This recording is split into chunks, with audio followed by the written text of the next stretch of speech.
Assalamualaikum warahmatullahi wabarakatuh. Perkenalkan nama saya Rizky Wirapratama dari Prodi D3 Teknik Listrik. Di sini saya akan memaparkan dari rangkaian elektronika analog dan digital. Apakah analog dan digital itu? Analog adalah proses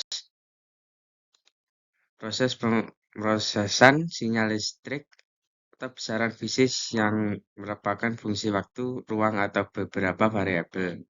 Sedangkan digital adalah cara pemrosesan informasi elektronika analog mengatasi sinyal kontinu dari nilai variabel. Sedangkan elektronika digital mengatasi sinyal diskret dalam bentuk 0 dan 1.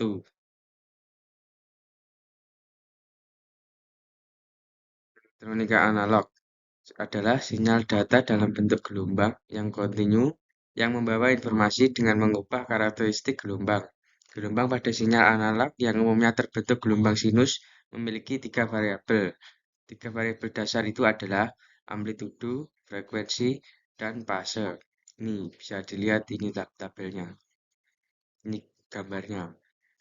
Amplitudo merupakan ukuran tinggi rendahnya tegangan dari sinyal analog.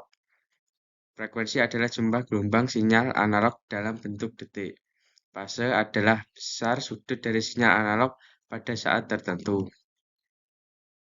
Sedangkan elektronika digital adalah pengolahan sinyal yang direpresentasikan secara diskret dengan nilai-nilai yang terbatas menjadi dua keadaan yang umumnya disebut 0 dan 1 atau high and low yang memiliki bit atau digital binary. Sinyal digital beroperasi dalam tingkat tegangan yang terdefinisi dengan pasti dan perubahan dalam sinyal ini mengikuti aturan yang tegas.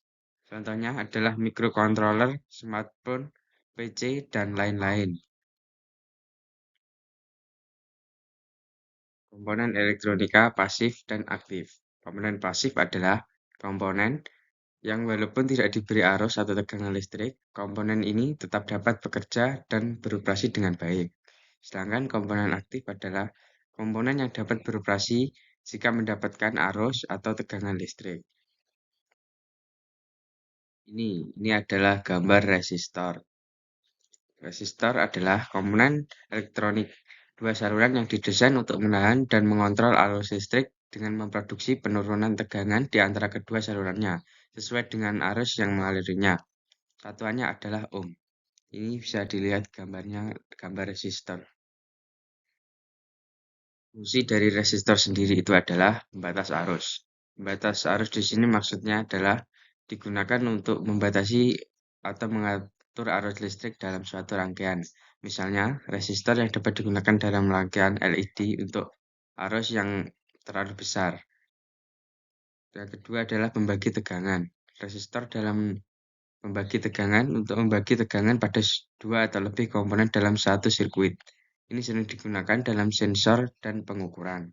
Yang ketiga adalah pemuatan atau perlambatan. Resistor digunakan dalam sirkuit waktu untuk mengatur kecepatan pemuatan atau memperlambat kapasitor dalam suatu rangkaian. Yang keempat adalah pengukuran arus atau tegangan. Resistor dengan resistansi yang diketahui dapat digunakan untuk mengukur arus tegangan dalam suatu rangkaian melalui hukum Ohm. Ini rumusnya. Bisa dilihat di sini tabel resistor. Ini untuk hitam, coklat, dan seterusnya. Gelang pertama, gelang kedua, gelang ketiga, dan keempat. Ini bisa dilihat tabelnya. Ini adalah kapasitor. Kondensator atau kapasitor adalah suatu alat yang dapat menyimpan energi di dalam medan listrik dengan cara mengumpulannya ke ketidakseimbangan internal maupun muatan listrik. Fungsinya menyimpan dan melepaskan muatan listrik. Ini strukturnya. Terbuat dari dua buah plat metal yang dipisahkan oleh suatu bahan elektrik. Bahan-bahan elektrik yang umum dikenal misalnya udara vakum, keramik, gelas, dan lain-lain. Jika keduanya di jungplat metal diberi tegangan listrik, maka muatan-muatan positif akan mengumpul pada suatu kaki elektroda. Dan pada saat yang sama, muatan-muatan negatif terkumpul. Muatan positif tidak dapat mengalir menuju ujung katup negatif dan sebaliknya. Kapasitansi didefinisikan sebagai kemampuan dari suatu kapasitor untuk dapat menampung muatan elektron. C sama dengan V per V rumusnya. Keterangan C adalah kapasitor dengan satuan farad, V muatan listrik dalam suatu satuan coulomb, V tegangan kapasitor dalam satuan volt. Kapasitasi definisikan sebagai kemampuan dari suatu kapasitor untuk dapat menampung muatan elektron. Induktor. Komponen listrik yang digunakan sebagai bahan induktif, fungsi utamanya dari induktor dalam suatu rangkaian ini adalah untuk melawan fluktuasi arus yang melewatinya. Aplikasi pada rangkaian DC salah satunya adalah untuk menghasilkan tegangan DC yang konstan terhadap fluktuasi beban arus. Pada saat rangkaian AC, salah satu gunanya adalah bisa untuk meredam perubahan fluktuasi arus yang tidak diinginkan.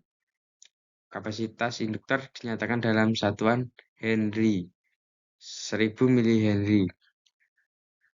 Induktor memiliki unsur resistansi dan induktansi jika digunakan sebagai beban dalam sumber tegangan. Bila digunakan sebagai beban pada sumber tegangan DC hanya akan menghasilkan.